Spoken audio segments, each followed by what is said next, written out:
नमस्कार मित्रों, मैं एसवी भारद्वाज एक बार आपका फिर से स्वागत करता हूं। कल से देवगुरु बृहस्पति वक्री हो रहे हैं।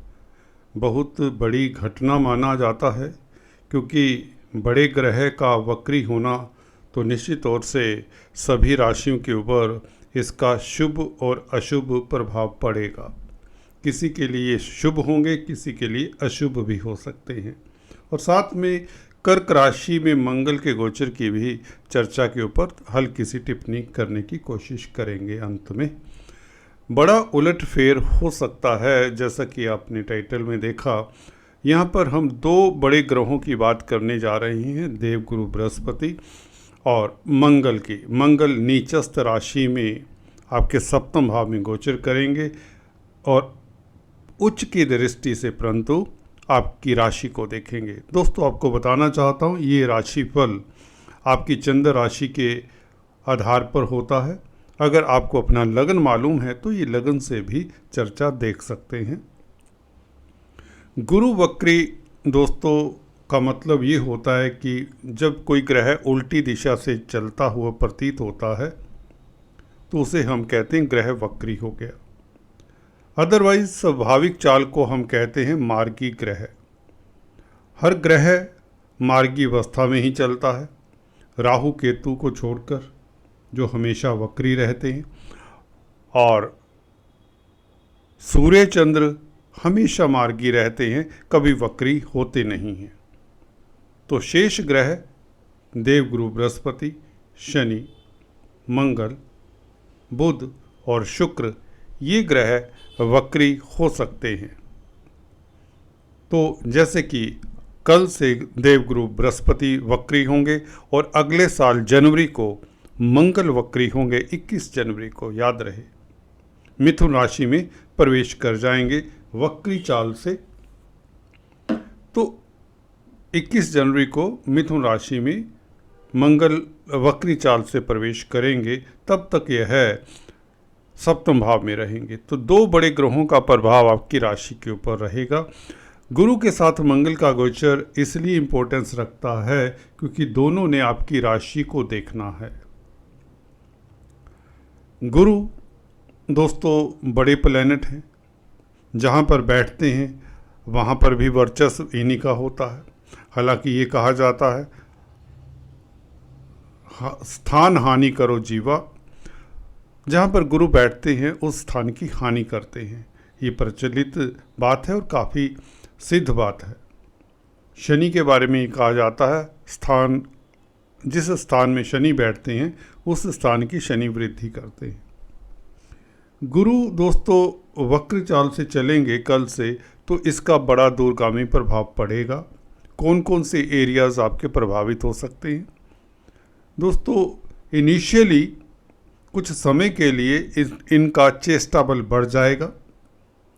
कुछ दिनों के लिए आप अगर ऑब्ज़र्व करें, अगर आपके पास कोई सॉफ्टवेयर है, कोई वेबसाइट जैसे एस्ट्रोसेज इत्यादि कई साइट्स हैं, ऑब्ज़र्व करें 4 महीने के लिए वक्री रहेंगे, 4 फरवरी तक। तो इसमें अभी चेष्टा बल बढ़ेगा, उसके पश्चात महीने 15 दिन के पश्चात इनका चेष्टा बल कम होना शुरू हो जाता है। तो इनिशियली इसका प्रभाव आपको इफ़ेक्टिव ज़्यादा देखने को मिलेगा। वक्री ग्रह जब होता है, कुछ दिन ऐसे घटनाक्रम हो सकते हैं जिसके लिए आप तैयार ना हों। कहने का मतलब कई बार सुखद समाचार भी मिल जाता है अगर ग्रह अच्छी स्थिति में है। कई बार यह है इतना अच्छा समाचार ना भी नहीं, ये भी हो सकता है। ये आपकी कुंडली में गुरु की स्थिति के ऊपर भी निर्भर करता है, आपकी महादशा अंतरदशा के ऊपर भी निर्भर करता है। अगर आप स्त्री जातक है तो ये आपके पति का कारक भी है, ठीक है। तो आपकी अगर गुरु की महादशा अंतरदशा है और आप स्त्री जातक हैं तो आपके पति देव के ऊपर भी इसका शुभ या अशुभ प्रभाव पड़ सकता है। शुभ प्रभाव जानते हैं किन क्षेत्रों में पड़ेगा और कहाँ से आपको सतर्क रहना है, वह भी जानते हैं। देखिए, गुरु की 3 दृष्टियाँ होती हैं। 11वें भाव के ऊपर दृष्टि सप्तम दृष्टि पड़ ही रही है और वक्री होने के पश्चात ये दृष्टि निश्चित तौर से चेष्टा बल बढ़ेगा। तो कुछ इनिशियल डेज, फॉर एग्जांपल 1 महीने के लिए मान लीजिए, ये अक्टूबर और नवंबर का महीना आपके लिए बहुत बेहतर जाएगा। लाभ की स्थितियाँ और मिलेंगी, इनकम के साधन और बढ़ेंगे, परंतु आपको वक्री चाल में ये भी होता है थोड़ा सा सतर्क रहना है। अपॉर्चुनिटीज़ आए तो कोई आपका कंपिटिटर्स ना हथिया ले। आपके बौद्धिक बल को आपने यूज करना है, क्योंकि बुद्धि स्थान के ऊपर गुरु बैठकर आपको निश्चित तौर से बुद्धिमान बनाते हैं। गुरु फाइनेंस के भी कारक हैं, तो फाइनेंस से संबंधित कामकाज करते हैं तो स्थितियां नो डाउट अभी ठीक रहेंगी, क्योंकि आपके लिए शनि राहु बहुत अच्छी स्थिति में, नक्षत्र परिवर्तन के कारण राहु का फल तो अच्छा ही था, क्योंकि राहु तृतीय भाव में योग कारक हैं। तो आपके लग्नेश का संबंध राहु के साथ हुआ है हाल ही में, शतभिषा नक्षत्र में है, राहु के नक्षत्र में। तो आप में एक दलेरी सी, एक जोश सा आ जाता है, जिसके कारण आप कार्यों को करने में अपने किसी भी प्लान को, किसी भी प्रोग्राम को सिरे चढ़ाने में सक्षम होते हैं। तो गोचर अच्छा है आपके लग्नेश का, शनि राहु का। इसके कारण गुरु आपको ये अपॉर्चुनिटी दे रहे हैं, स्ट्रोंग होकर बलशाली हो रहे हैं गुरु, और आपके इनकम का साधन बढ़ा सकते हैं। तो सजग तो रहना होगा आपको। पंचम भाव में जैसे कि बताया बुद्धि का भाव है, यहाँ पर गुरु हालांकि बुद्धि को खराब तो नहीं करते, ऐसा कोई योग नहीं है, ठीक है। और गुरु की लगन के ऊपर दृष्टि, जिसकी हम चर्चा खास रूप से करने जा रहे हैं, क्योंकि मंगल की भी दृष्टि रहेगी 20 तारीख से। कर्क राशि के मंगल उच्च की दृष्टि से देखेंगे, गुरु नीच की दृष्टि से देखेंगे, ठीक है। ये 2 ग्रह आपस में मित्र हैं, गुरु और मंगल। दोनों का प्रभाव आपकी राशि के ऊपर या कहीं आपके ऊपर। लगन आप होते हैं, आपकी पर्सनैलिटी, आपके विचार, आपके संस्कार, ठीक है, आपका स्वास्थ्य, आपका समाज में स्टेटस, ये सब पहले भाव से आप देख सकते हैं। आपका शारीरिक कैसा क्षमता है, कितने आप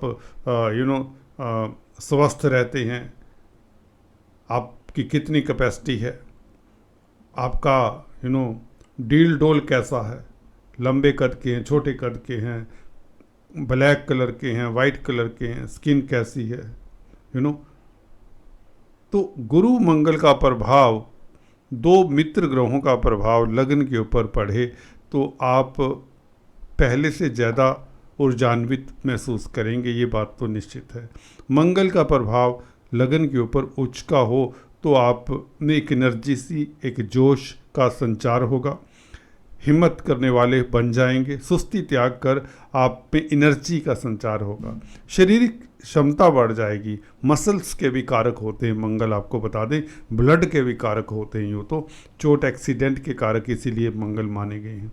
तो मंगल का लगन के ऊपर प्रभाव पड़ने से आप में एक शक्ति का संचार होगा, ऊर्जा का संचार होगा। गुरु के कारण आप दयावान रहेंगे, आपकी पॉलिसीज पॉजिटिव रहेंगी, दूसरों के प्रति भी आपके विचार पॉजिटिव रहेंगे, भलाई करने का मन भी करेगा और करेंगे भी।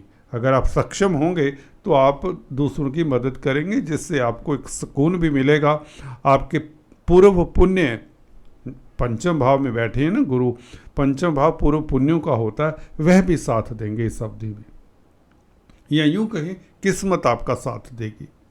जब किस्मत आपके साथ है, दैवी कृपा आपके साथ है, क्योंकि पंचम दृष्टि केतु के ऊपर भी है इस देवगुरु बृहस्पति की, तो केतु और भाग्य स्थान से गुरु का संबंध हो तो निश्चित तौर से आप तंत्र मंत्र विद्याओं में भी रुचि रखेंगे, अकल्ट विद्याओं में रुचि आपकी बढ़ जाएगी, साहित्य लिटरेचर के प्रति आपका झुकाव हो जाएगा, आपके इंटरेस्ट, आपकी हॉबीज़ इस अवधि में आपको समय मिलेगा और उनके साथ आप अपनी हॉबीज़ के साथ अच्छा समय बिताएंगे और आपको कुछ ना कुछ सीखने का, ज्ञान अर्जित करने का मौका मिलेगा।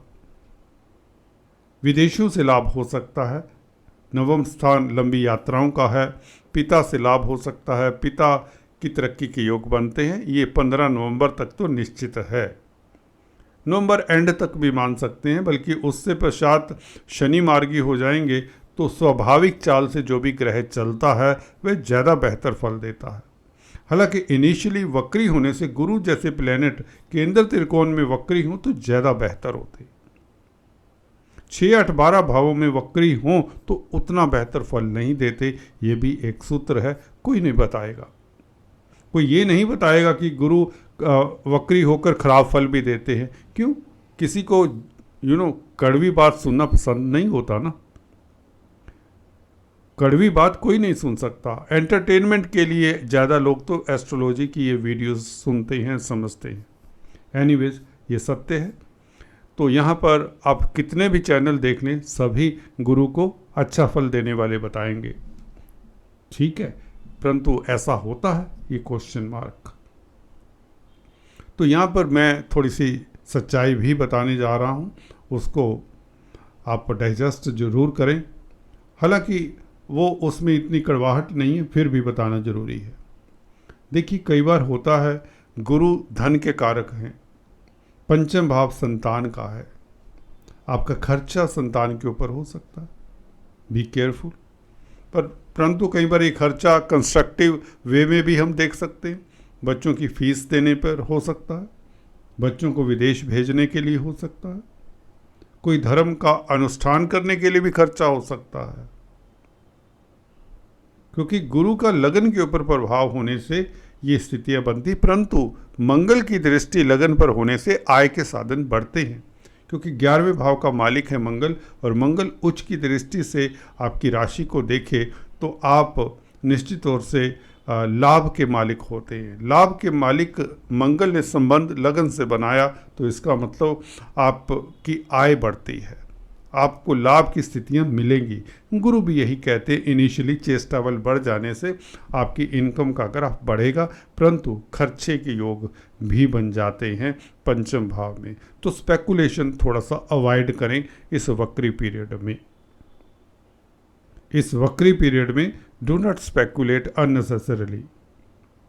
अगर आपको शेयर स्टॉक मार्केट में इन्वेस्ट करना ही है तो लॉन्ग टर्म इन्वेस्टमेंट करें, क्योंकि 4 महीने वक्री रहेंगे तो 4 महीने के बाद आपको इसका सुफल मिलेगा, जब ये मार्की हो जाएंगे पंचम भाव में ही। तो कुल मिलाकर अभी के लिए अगर कहें तो ये पंचम भाव में बैठा हुआ गुरु वैसे ही अच्छा होता है। ये मैं अक्सर आपको बताता हूँ, त्रिकोण में गुरु पहले भाव में, द्वितीय भाव में, पंचम भाव में, सप्तम भाव में, नवम भाव में, एकादश भाव में जिन जिन राशियों के लिए गोचर करता है, इन स्थितियों पर, इन भावों में, है ना। आपके लिए पंचम भाव में है, कुंभ राशि के लिए चतुर्थ भाव में बना, है ना, मीन राशि के लिए तृतीय भाव में बना। तो हर किसी के लिए इसका गोचर डिफरेंट रिजल्ट देगा वक्री पीरियड में। तो 4 फरवरी तक आपको कुछ इस तरह का फल मिलेगा जैसे कि अभी बताया। मंगल की हल्के से और चर्चा करें। मंगल आपके लिए लाजवाब है। मंगल क्योंकि ऊर्जान्वित करने वाले ग्रह, लगन को देखें, उच्च की दृष्टि से देखें तो ये बेहतर है। परंतु पार्टनर के साथ कोई किसी तरह का अवरोध ना हो, खासकर भागीदारी में कामकाज करने वालों का। लाइफ पार्टनर के साथ संबंध आपके अच्छे रहेंगे, इसमें कोई डाउट नहीं। बिजनेस पार्टनर की बात कर रहा हूँ, you should be mature enough to handle the dispute with business partner. इस अवधि में बिजनेस पार्टनरशिप में करना भी नहीं चाहिए, क्योंकि 7th हाउस पार्टनरशिप में बिजनेस करने वालों का भी होता है। क्योंकि जब नीच के राशि का कोई ग्रह बैठा हो सप्तम भाव में, तो आपको पार्टनर के साथ वैसे ही बिजनेस के लिए किसी तरह का वो नहीं करना चाहिए, विवाद नहीं होना चाहिए। चतुर्थ दृष्टि इस मंगल की 11वें भाव के मालिक की 10वें भाव के ऊपर रहेगी, जो प्रतिष्ठा बढ़ाएगा, जो आपको के सोर्स ऑफ इनकम बढ़ाएगा। तुला राशि के ऊपर मंगल की दृष्टि, 11वें भाव का संबंध 10th हाउस के साथ अच्छा हो जाता है, तो ये अच्छा है। और मंगल का संबंध शनि के साथ, ये लक्ष्मी योग बनता है। मंगल की 8वीं दृष्टि शनि के ऊपर रहेगी।